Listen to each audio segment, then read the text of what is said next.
หลานน้อยในชนบทผัดเข้าเนาะหลังจากเพิ่นเอาไปซีแล้วก็เอามาผัด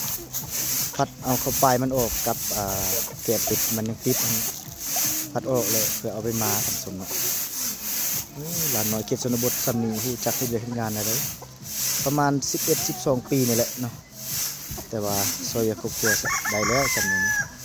สบายเนาะถ้าว่าอยู่ในเขตในเมืองนี่บ่ค่อยได้เฮ็ดเฮ็ดงานดอกครับแต่ว่าเขตชนบทนี่ได้เฮ็ดเปียกเป็นเกือบทุกอย่างเลยตำข้าวตักน้ำนึ่งข้าวนึ่งน้ำได้เบิดสบายเลยทั้งสองอันนั้น